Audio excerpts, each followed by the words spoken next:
The ballroom of Westbridge Estate shimmered with crystal chandeliers and the warm flicker of candlelight.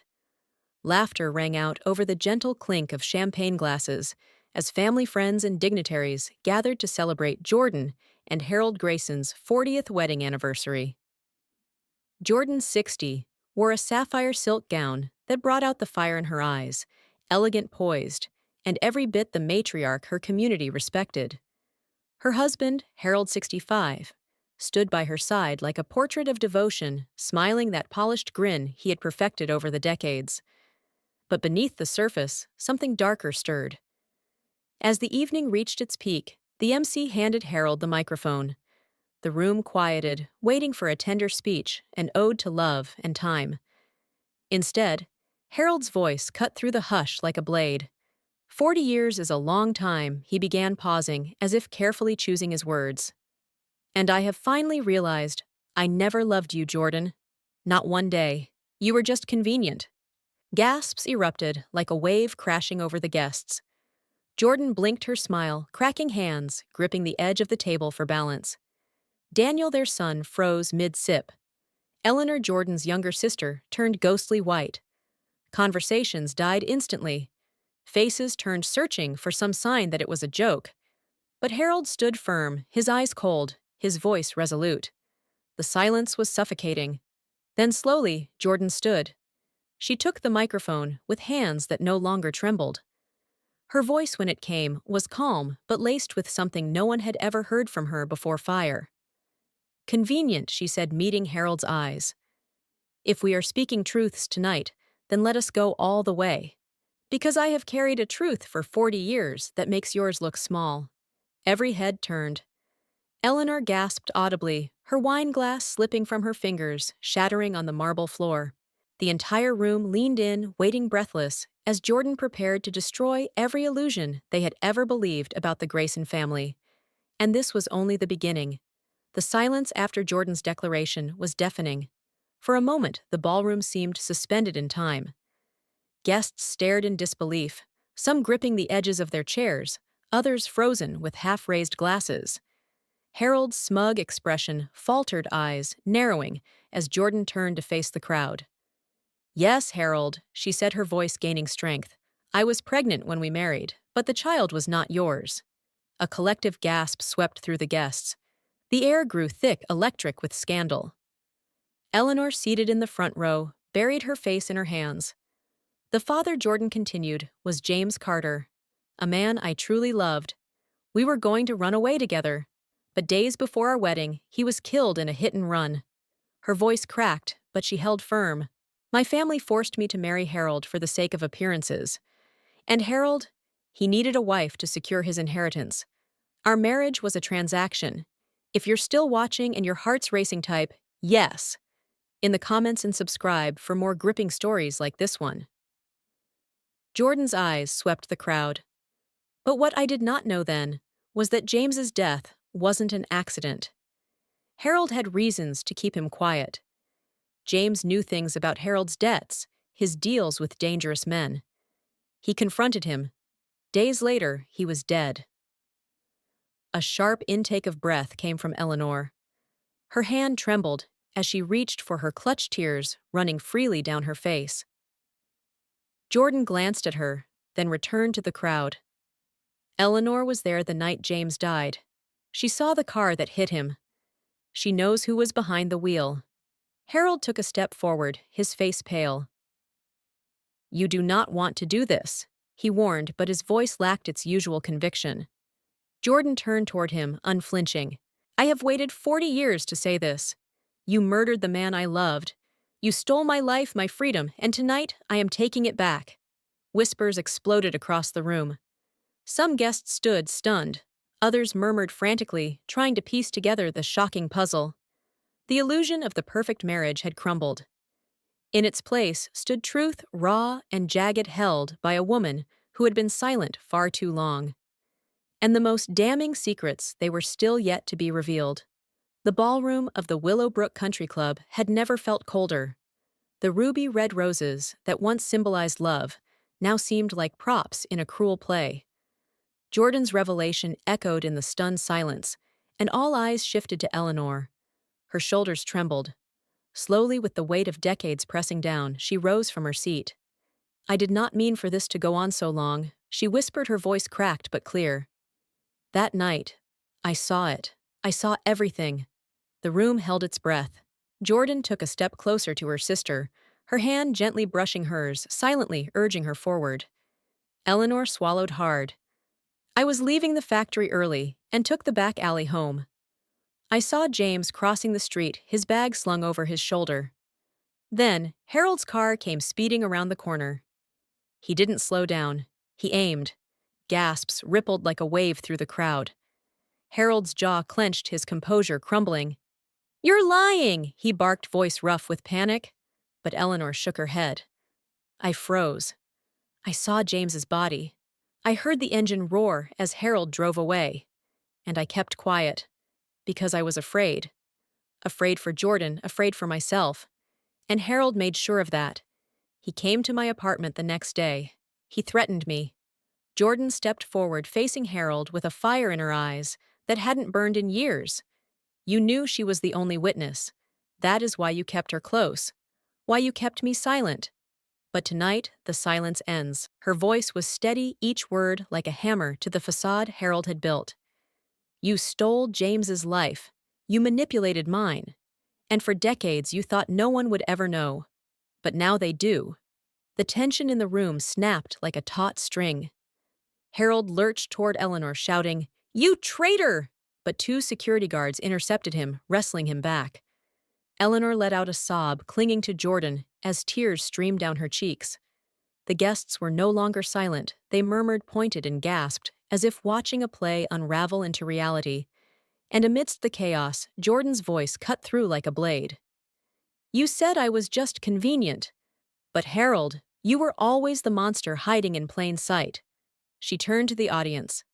"And we are done protecting him." The room pulsated with disbelief, tension rippling like electricity in the air. But Jordan was not finished, not by a long shot. As Harold writhed in the security guard's grip, she stepped forward, reclaiming the space he had once dominated with lies and control. "You all think this man is a pillar of the community?" She began, her voice calm but sharp as glass. "But he is nothing more than a parasite who latched onto a grieving family, poisoned our lives, and buried the truth with a smile." Her gaze swept across the ballroom, eyes meeting each stunned guest. "You wonder why I stayed? Why I let him control the narrative? The answer is simple. I was protecting my son." Eleanor let out a choked sob and clutched Jordan's arm tighter. The crowd leaned in, drawn to the rawness in Jordan's voice. "What Harold never knew," she continued, "was that my father had put everything, every cent of the family estate, into a trust. A trust Harold could never touch. And that trust belongs to my son Daniel. Tonight was not just an anniversary. It was an ending and a beginning." At that moment, Daniel stepped forward from the shadows, tall and composed, bearing the quiet strength of the man whose name he carried in secret, James Carter. The ballroom stilled again, as Jordan reached into her clutch and pulled out a folded document, aged and worn. "This is a copy of the trust. And these," she said, pulling out another envelope, "are financial records, proof that Harold has tried for decades to embezzle and manipulate us into giving him access. But he failed." Harold's face turned ashen, his bravado vanishing under the weight of what he knew was coming.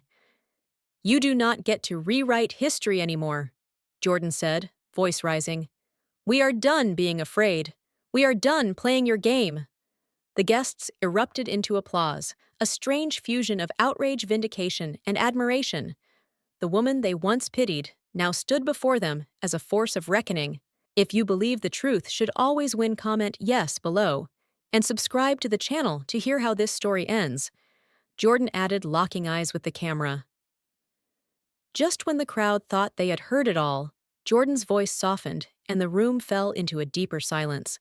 "But there's one part Harold never accounted for," she said, turning to Eleanor, whose trembling hands held a small envelope. "My sister was there the night James died. She saw everything, and she has lived with that pain for decades." The gasp that followed seemed to drain the air from the grand ballroom.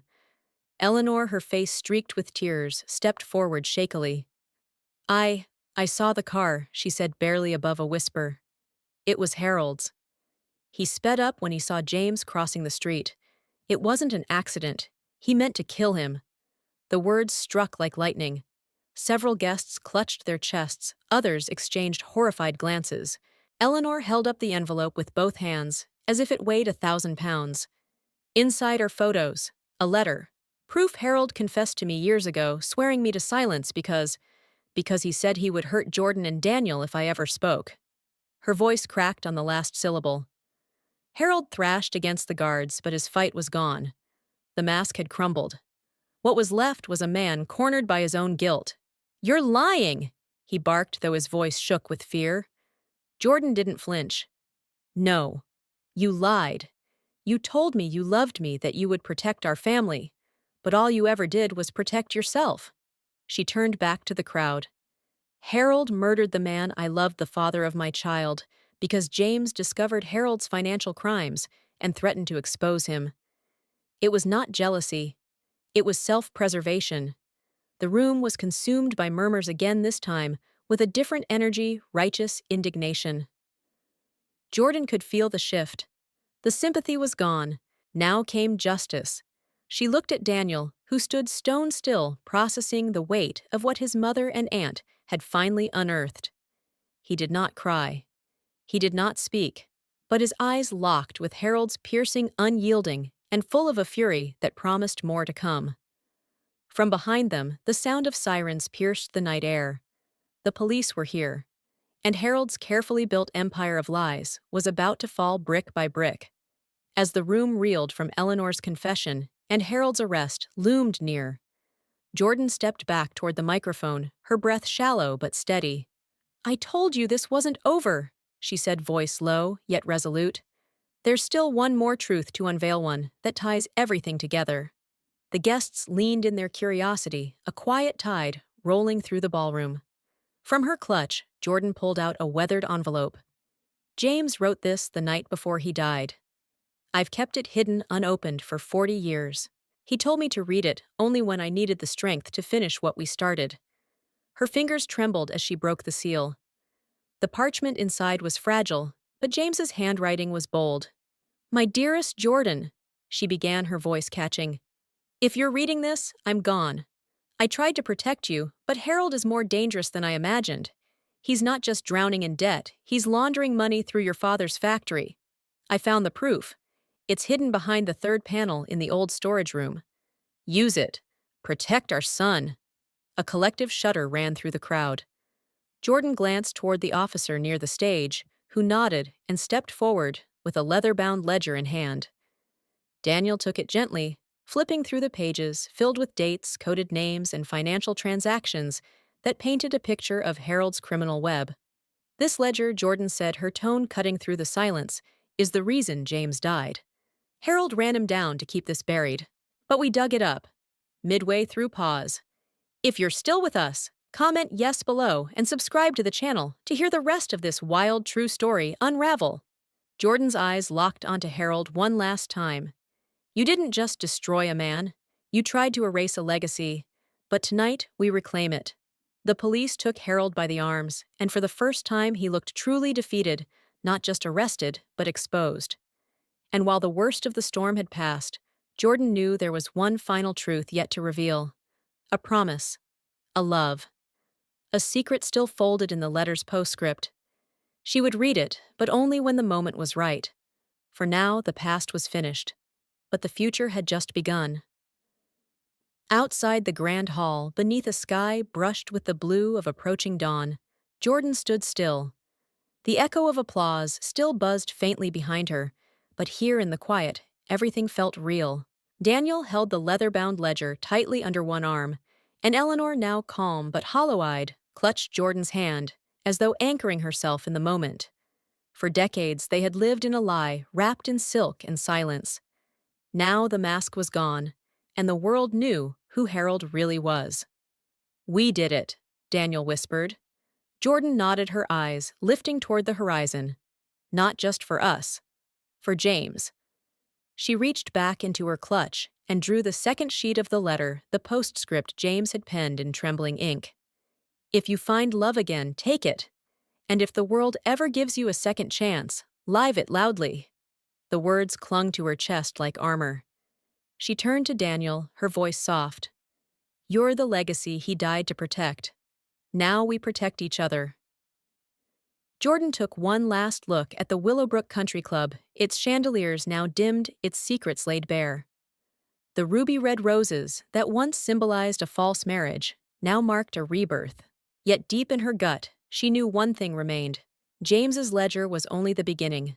This story's not over, she said more to herself than anyone else. It's just the start of a reckoning. What would you have done in Jordan's shoes? Would you have stayed silent or stood for truth? Comment below with your thoughts, share the word, and follow for the next chapter. Because some legacies, no matter how deeply buried, demand to be reclaimed. And Jordan, she is far from finished. So,